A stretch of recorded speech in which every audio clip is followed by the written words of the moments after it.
며칠 전 울산에서 8살짜리 여자아이가 욕조에서 숨진 채 발견이 됐습니다. 온몸에 멍투성이 맞아서 숨진 건데요. 부검을 해보니까 갈비뼈 24대 중에 16대가 부러져서 폐를 찔렀다고 합니다. 그런데 더 충격적인 건 이런 폭행을 가한 사람은 아이의 새엄마였고요. 폭행의 이유는 아이가 소풍을 가겠다고 졸랐기 때문이랍니다. 이 짤막한 기사를 읽고 저는 전혀 납득이 되지 않았습니다. 도대체 어떻게 소풍을 가겠다는 이야기가 죽도록 맞아야 하는 이유가 된 건지. 그래서요, 이 사건을 좀 자세히 들여다보려고 합니다. 먼저 수사한 경찰을 연결해보죠. 울산 울주경찰서 이철호 경이 연결이 돼 있습니다. 이경희님 안녕하세요. 예, 안녕하세요. 고생하셨습니다.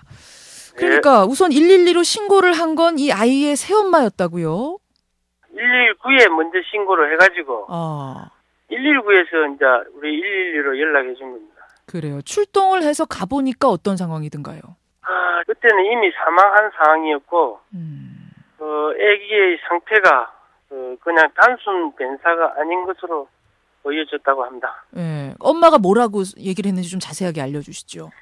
그때 당시는 엄마가 흥분한 상태고 아기 엄마하고는 대화를 제대로 못한 걸로 알고 있습니다. 그럼 엄마가 슬퍼하고 아이는 그냥 뭐 욕조에서 그렇게 된 거고 그냥 기본적으로 단순 사고사라고 생각하기가 쉬운데 어떻게 단순 사고사가 아니라고 의심하게 되셨어요? 단순 사고사 물에 빠져 익사한 사람이 피를 흘리고 있었고 얼굴이 좀 부어 있었고 몸에 멍자국이 있고 예. 이 갈비뼈가 함몰된 흔적이 있기 때문에 좀 의심을 하게 되는 거죠. 그렇군요. 그래서 부검을 해보니까 도대체 이게 얼마나 때린 거였습니까? 그냥 하여튼 수에 때린 거는 흔적으로 나타나 있죠. 그냥 막 손으로 때린 거예요? 처음에는 손이나 발로 찬 걸로만 이렇게 생각했는데 나중에 보니까 전체적으로 발로 찼더만요. 발로? 8살 아이를 발로 갈비뼈를? 예. 아니 도대체 8살짜리 여자아이가 때릴 데가 어디 있다고 왜 그렇게 때렸답니까?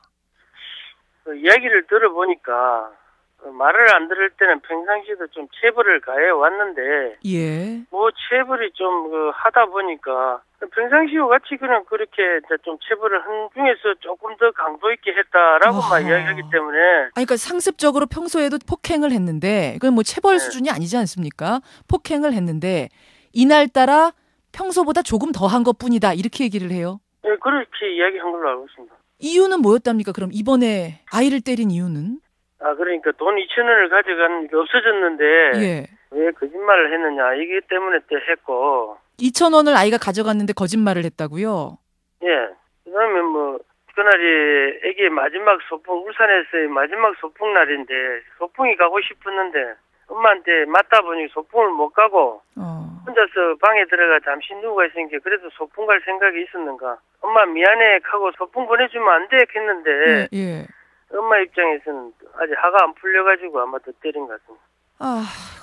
2,000원 너 그거 어디 가져갔니? 이거 싸우다가 이걸로 체벌을 하다가 아이가 엄마 그래도 나 소풍 좀 보내주면 안 돼 하니까 너 이런 상황에서 무슨 소풍을 가 이러면서 화가 더 나서 더 때린 거군요. 그렇게 진술했죠.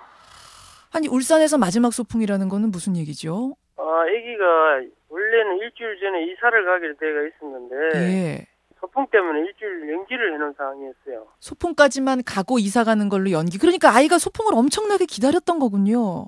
그런 것 같아요. 참 이제 이해가 됩니다. 소풍 어떻게 도대체 소풍 때문에 아이를 때릴 수 있었을까 했는데 그 앞에 화가 난 상태에서 소풍 얘기가 나오니까 더 폭행이 가해졌다는. 지금 들리는 얘기로는 평소에 아이 밥도 굶겼다는 말이 나오던데 이것도 사실인가요? 그 점은 저희들이 확인한 게 아니고 그 아파트 동민들이 기자들한테 이야기한 건데 그런 학대가 있었는지를 지금 수사하고 있습니다. 그렇군요. 주민들 증언이군요, 이거는. 예. 아니 근데 평소에도 그 정도로 폭행을 했다면 주변에서도 알 법한데 혹은 친척들이나 남편이 알 법한데 전혀 몰랐다고 합니까? 남편은 어떻게 된 거죠? 남편은 교육시킨다고 다수의 체벌은 하는 줄 알았지만 그렇게 심한지는 몰랐답니다. 그렇게 심한지는 몰랐고 어디 있었어요 남편은? 저 도시에 가가지고 돈 벌러 갔고 돈 벌러 간 주에 상태. 한 번씩 집으로 오는 겁니다. 이웃들은 뭐라 그러나요? 이웃들은 그런 걸 전혀 몰랐다고 하죠.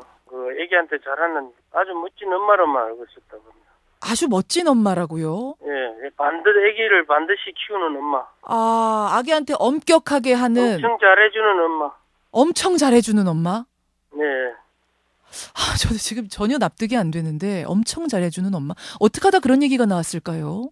그러니까 아기가 밖에 나가면 안녕하십니까 인사한다든지 아. 또 자기 엄마를 어머니하고 표현한다든지 학교에서 착하게 활동하고 공부 열심히 잘하고 있다든지 이런 걸 봐서는 저렇게 애를 반듯하게 잘 키웠을까. 아, 그래서. 자, 그리고 아기가 불만 한마디 안 하고 이렇게 하는 모습에 엄마가 확실히 잘하는 것 같다 이렇게 생각했답니다. 얼마나 엄마가 잘 키웠으면 아이가 저렇게 반듯하냐. 인사도 잘하고 공부도 잘하고 예의 바르고.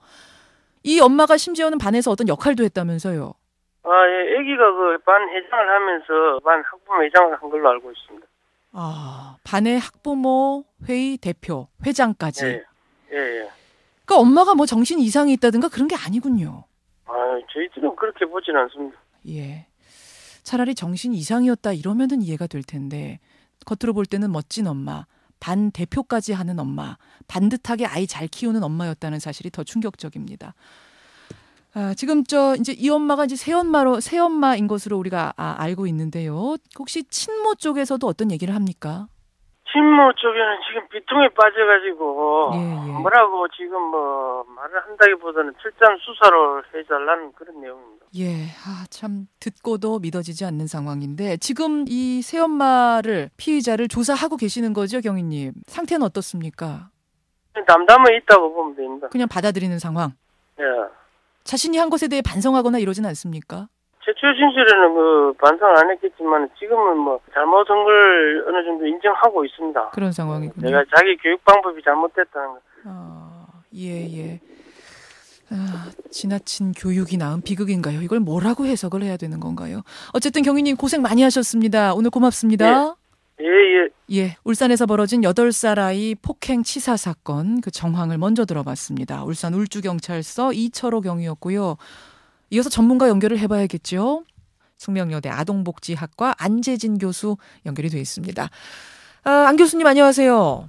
네, 안녕하세요. 저는 가장 놀라운 게 그러니까 이 엄마를 두고 주변에서는 아이 교육 잘 시키는 엄마, 멋진 엄마 이렇게 불렀다는 겁니다. 이걸 어떻게 봐야 되는 건가요? 예, 뭐 이번 사건의 가해자도 그렇고 학대하는 대부분의 부모들이 아마 본인이 학대를 한다고 생각하지는 않을 겁니다. 보통에 아마 처음에는 훈육의 차원에서 가벼운 체벌로 시작을 했을 텐데 예. 이 체벌이라는 것이 점점 그 강도가 세져야만 효과가 유지될 수가 있기 때문에 그것이 결국은 학대로 이어질 수 있는 것이고요. 그래서 아마 이번 사건의 경우도 장기간 학대가 지속되었을 가능성이 크다고 저는 생각이 듭니다. 그러니까 처음에는 뭐 저 벽 보고 5분 서 있어 이렇게 시작했을 가능성이 크지만 점점 강도가 세져서 지금 발로 갈비뼈를 찼다는 거거든요, 엄마가. 아이가 죽을 그렇습니다. 만큼. 예. 그런데 이것도 그럼 엄마는 체벌이라고 생각했던 걸까요? 폭행이 아니라? 아마 그럴 가능성이 크고요. 실제로 이제 체벌이 학대로 이어질 수 있는 위험이 크기 때문에 이 OECD 중에서 많은 국가들이 학교뿐만 아니라 가정 내 체벌도 법적으로 금지하고 있습니다. 가정 내 체벌도? 네네. 이 체벌을 아예 금지를 함으로써 학대가 발생할 수 있는 가능성을 사전에 차단하는 것인데요. 거기에 반해서 우리 사회는 이 체벌이 훈육의 방법으로 자연스럽게 받아들여지고 있다 보니까 체벌과 학대를 구분하는 것이 쉽지가 않고요. 또 그러다 보니까 사회 전반적으로 이 폭력에 대한 허용도가 높아지는 그런 문제가 있습니다. 그렇군요. 특히 이번 사건 이제 보면서 많은 사람들이 계모라는 점을 굉장히 강조했어요. 네. 새엄마니까. 친엄마가 아니니까 저렇게 아이를 저렇게 학대한 거 아니냐. 근데 얘기를 쭉 들어보니까 꼭 그런 것도 아닌 것 같기도 하고요.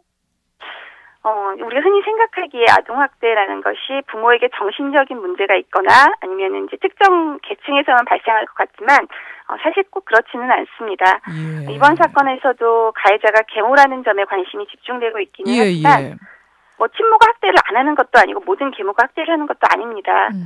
그리고 학대는 모든 계층에서 그리고 모든 가정에서 발생할 수 있는 것이고 또 오히려 저소득층 가정이나 이런 뭐 한부모 가족 같은 경우는 복지 체계 내에 있기 때문에 상대적으로 사회복지사나 이 서비스 제공자들에 의해서 학대가 발견되기가 쉽지만 오히려 그러니까 관리를 받는 저소득층이면 학대가 금방 발견이 된다.